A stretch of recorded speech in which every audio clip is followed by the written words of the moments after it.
Hi everyone, I'm Rachel. I'm 31. I was recently diagnosed with breast cancer. I always kind of knew I was going to get it at some point. My dad's two sisters died at an early age of breast cancer, and since I've always kind of worried about it, I've been pretty good about getting screening, and I had my first mammogram last November, about a year ago, and the mammogram was all clear back in November. For the beginning of September, I noticed a lump, and it was right down here under my right breast, and it felt to be about pea size. And a few different doctors thought it was just a cyst, and my OB-GYN even said wait a few weeks. Now, since breast cancer runs in my family, my parents insisted that I go have it checked out sooner. So I went to a surgeon, and when he went to aspirate it or drain it, nothing, no fluid came out. So at that point, he said he wanted to do a biopsy. But even then, he said not to worry. He thought, it was probably just some tissue or even like a benign mass or tumor or something that just needed to come out. But then, to everybody's surprise, on September 25th is the day I got the dreaded news. And at that point, we really didn't know much other than that I had breast cancer, and all the other test results were still pending. We were able to get an appointment with a breast surgeon at UT Southwestern Medical School in Dallas the following Thursday. So that Thursday I met with various doctors, and I had a lot of scans and tests. We were really pleased with everything and just decided to go ahead and have my surgery there in Dallas. So the cancer was only on one side, but we and the doctors decided that the best thing to do in my case was to have a double mastectomy. I tested positive for the BRCA1 gene mutation, which gave me a 50% chance of getting cancer on the other side. So since I'm young, we just decided to go ahead and do the mastectomy rather than the lumpectomy, and that way I'd, give me peace of mind for the future. They were able to quickly fit me into surgery actually on Monday, that's October 5th. So 10 days after getting the bad news, I was at the hospital having the surgery. So I'm just really glad we got things moving and we got things taken care of really quickly. It was a really long surgery. It was about 8 hours, actually a little over 8 hours, because what I had a bilateral mastectomy, both sides, and I also got reconstruction started at the same time. The first few days were pretty rough.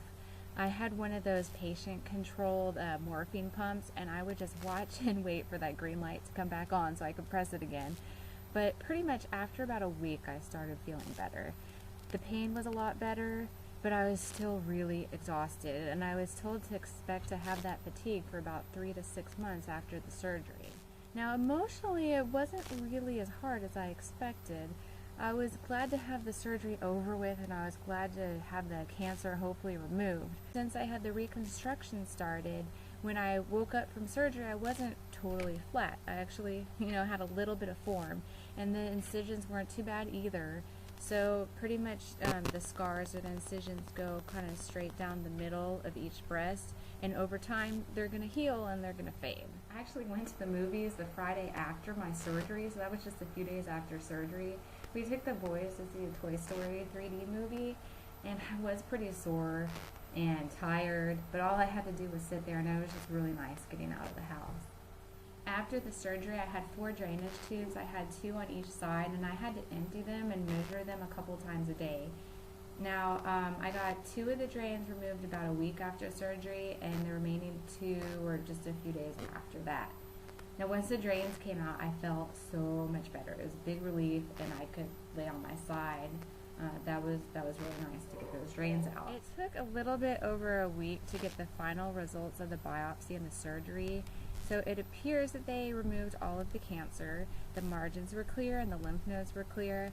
And I actually had a second suspicious spot that was found on the MRI, but thankfully that turned out not to be cancer.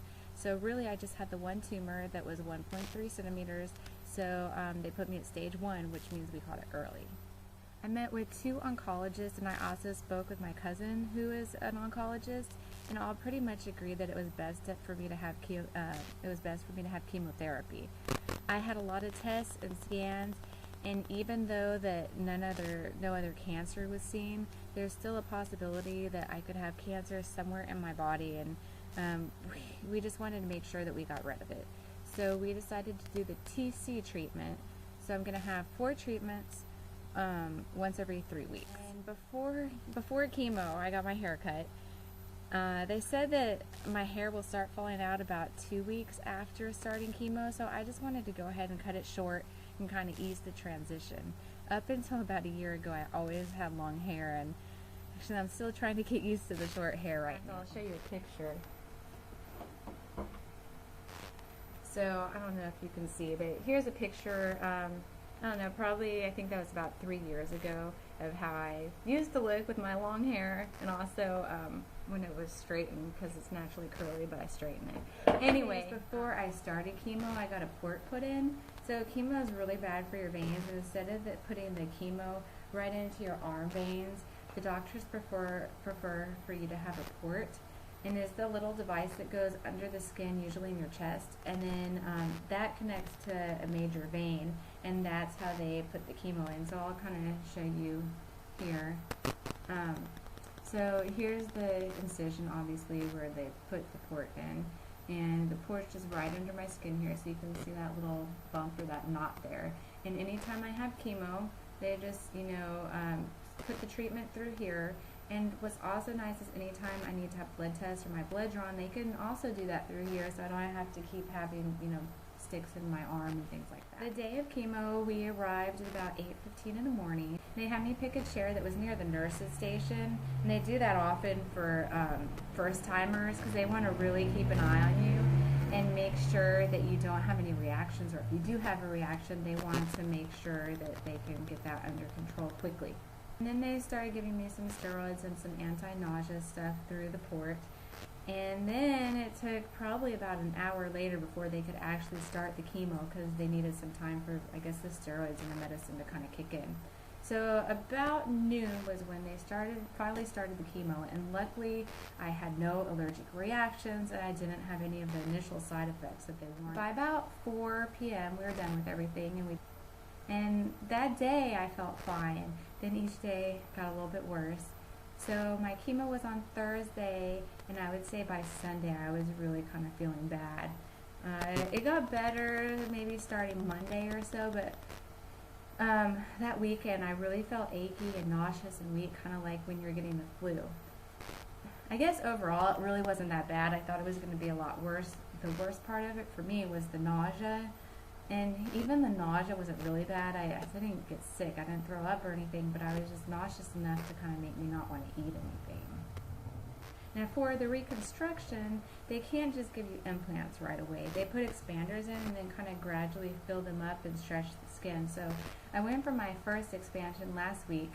The plastic surgeon injects saline into your expander. So in my case, the plastic surgeon gave me 75 cc of saline. And I was told it was going to hurt, or that you were going to be sore, but really it wasn't too bad.